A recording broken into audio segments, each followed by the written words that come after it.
We're here to learn. You know, we're not here to be perfect. We're supposed to embrace all our imperfections. And I think if we find and can imagine the bright side in anything, that will become a reality.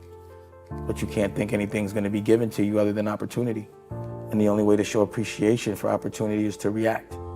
Not to say thank you, but to actually do something. And not everyone gets opportunities.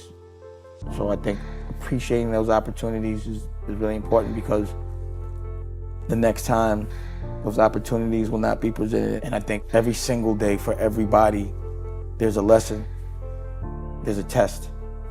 And if you don't pass the test, you do not move forward. You stay in the same place.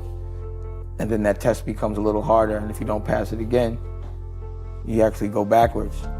And then instead of the test being in front of you, where you can look at the test, it's in back of you, and it's smacking the shit out of you in the back of your head, and it hurts, and it's embarrassing. So I always advise people to look out for those tests, not the ones when people are looking, just when no one's looking.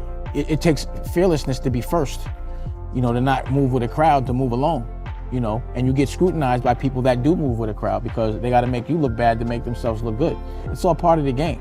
Well, they think other people thinking they won is a win. Right. But when you don't win, and in your heart you don't feel like you won, that the win should be when you have won by your standard, by not someone else's. Because people are generally like insecure, and people generally look the other way. They do things that are illogical, and they all have their own set of problems. So everyone considers a win different.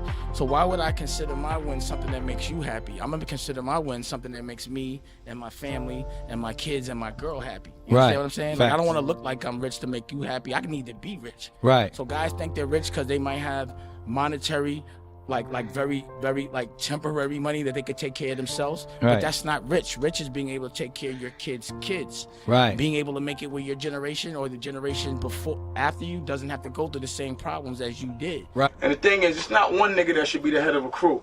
It should never be one nigga the head of a crew. Because if that nigga ever goes, if he ever goes to jail, or God forbid he gets killed, or something happens, the whole crew goes down.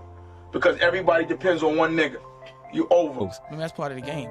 It's like, you don't get mad at the hate, it's all part of it. Like, you can't even recognize love without hate, because you have nothing to compare it to. Right. So I like the hate, that means I know how much I'm loved. You Right. understand what I'm saying? So it's all equal. You just have to, it's a matter of ego. Yeah. So what I had to learn really young is there's this like, I don't give a fuck repellent that I got to buy when I was young. Yeah. Meaning I just was like, yo, there's nothing that's gonna make me feel funny, because why should it? Who could judge me? And it was like, at a young age, I had a lot. Like, I had figured out how to make more money than most adults. Right. So it was hard for other people to tell me I was doing something wrong when I'm making more than you, your father, and everybody else at a young age. And Talk your shit. You know what I'm saying? So it just didn't logically make sense. But also what I noticed were like people were just slaves to pattern. You know what I'm saying? Like, if everyone does one thing, then everybody else wants to do it. And I'm a guy that never wants to, I never ever wanted to look like everybody else. Right. So my thing is, I gotta stand out. I gotta be different. Right. Like, you know, people read the Bible sometimes, and I think they get the message a little misconstrued. Like, you know, the way Jesus went down was he sacrificed himself for his kids. Right. Right? So his kids didn't have to feel his pain. Right, right. So I looked at that like, number one, if you're a good guy, you get hung up on the cross. But number two, you got to feel some pain so that the people you love don't. Right. And it just happened from God on down. You know what I'm saying? Right. In any business, the more crowded it is, the harder it is to do it. So I never want to hustle on a crowded block. So regardless of what, I'm always looking to do something that nobody's doing. So all I was looking at was what's the next wave logically. It was just logically, I was paying attention. You know what I'm saying? So once I realized that, I was like, it's the internet. This freedom was ridiculous. And plus, like, it was like, damn, if I know how to make this shit myself, there's two games. One is making good work, and one is leveraging celebrity. Right. The good work, you ain't got to move. Good work, they find you. You ain't even got to promote your destination. When you ain't doing shit too good, that's when there's the overcompensation. You start hitting the red carpets every day and doing other shit to distract the fact that you have no talent. As a mentality, we have to understand, we're supposed to help each other. We're supposed to push each other forward. We're supposed to evolve each other. We're supposed to stick together. We're supposed to be honest. Why don't we, Dame? Why don't? Because people are insecure. They think it's easier to pretend than to really do it. What is influence to you? It's what you love. It's what inspires you. Like, my influence is my woman. Where's Raquel? Think about a football player. He actually gets paid, a professional football player, millions of dollars to play some shit that he would do for free. That's the best hustle in the world. So you got to find out what you love and then work harder than everyone else to be good at it, because it shouldn't feel like work if you really love it. Right. You know what I'm saying? So like time, you don't even feel time when you're doing something you enjoy, but when you're doing something you hate, the shit moves crazy slow. I've never seen anybody put in 100% and lose. I've never seen that. I've seen people that have the potential, but I see a lot of like people that may be untalented but have the work ethic, they win. I see people that are very talented with no work ethic, they lose and just be entitled and judgmental. And then also, I always thought it was cool when people make mistakes and play it off cool. You know what I mean? Like when you're strong enough to say sorry, or I was wrong, or fall and laugh at it, and just be honest about it. I've always found that to be gangster. I mean, you mentioned too, you have to be willing to fail in front of people too. You can't be afraid to learn in front of people. And the thing that I know about concern and worry is like the only cure for it is work. I always say action kills anxiety. Like fear is when you give yourself too much time to think. If you have enough time to be thinking, then you ain't working. Right.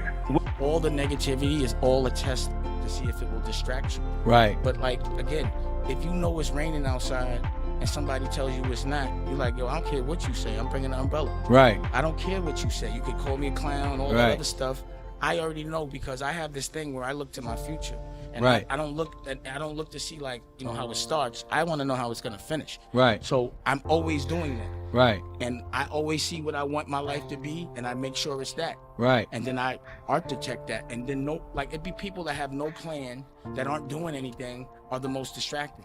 Right. They're the ones that speak the loudest, because if you're doing something, you don't have time to be worried about somebody else. Right. You don't have time for jealousy if you're doing something. You're too tired doing what you're doing. Right. So if you're sitting around thinking, that means you should be doing some action. Right. So that's your fault. So then the overcompensation comes for blaming somebody else for the reasons why you don't want to move. That's ill. You understand what I'm saying? I feel that. Like, it's just like, that's why I said I don't have time to be worried, because I'm always if I feel something's giving me anxiety, I go fix it. Right. Or else if I let it rest in me, you internalize it, it causes like sickness and cancer. Yeah. So that's another thing. Have you ever watched a James Bond movie where it doesn't look like he's losing at some point and then he wins? Or Batman or Iron Man or any superhero? There has to be some diversity for you to, overcome to win. You can't be a champ unless you, are in a place where you look like you're gonna lose and then you win. The pain that's gonna come with being independent, you have to embrace it, because it's gonna happen. And also know that the more successful you get, the more problems you're gonna have, the more knots you're gonna have to untie. Being a boss does not mean smooth sailing. It means having the ability to care about other people before yourself and to untie problems, untie knots. That's all it is. It's not business if there's not problems. There's nothing good without struggle. It just doesn't happen. In all my experiences, there hasn't been one thing that's been successful without me feeling some pain before it was successful. So now when there is pain, I embrace it. I've been embracing it. I'm a G about it, because I know that must mean that if I'm cool, that, what awaits me is like Fight, expect to be uncomfortable. And if you're not devoting between 8 and 12 hours a day on your craft, then you're not really trying to be a professional. Right. Like, you got to realize you're trying to be competitive. Being a professional means being the best in the world. That doesn't just come with skill, that comes with discipline. Right. That means you have to have a certain kind of work ethic. That means you're doing things that most won't. Right. People really don't understand it. Like, they think they got skill, so everything's gonna come to them. Skill is actually like a curse. I've seen people with no skill that realize it and understand that they have to work hard to get this skill, work so hard that they do better than the people that have skill and that are arrogant and entitled, that feel that it should just come to them, and then they just become a waste. Right. Having potential is bullshit if you don't realize it. Right. It becomes corny. Like, you're the cool guy when you have potential, but like 10 years later, if you don't realize it, then you're the corny guy. Right. You know what I'm saying? And I never want to ever be that guy. You've architected a lot of really historic moments. Because of that, there's an entire generation of entrepreneurs that follow you. Why do you think so many people fail to make their dreams come true? What are they missing that you figured out? Finishing. They think that it's supposed to be easy, they quit. They don't look at things as a learning experience. They think it's supposed to happen in a day. They don't understand that building a brand means being consistent. What are 3 principles you think any entrepreneur has to have? Number one, they have to lead by example, and they have to work really hard. They have to know that their product is going to be in competition with other products, unless it's a new product or an invention. But that means you have to work. Either the product has to be as good, better, or you have to have more money to promote. You know what I'm saying? Like, hustling on a crowded block is really hard. And I think courage, never looking at anything as a failure unless you quit. An entrepreneur can't quit. You have to see it through. You just can't quit.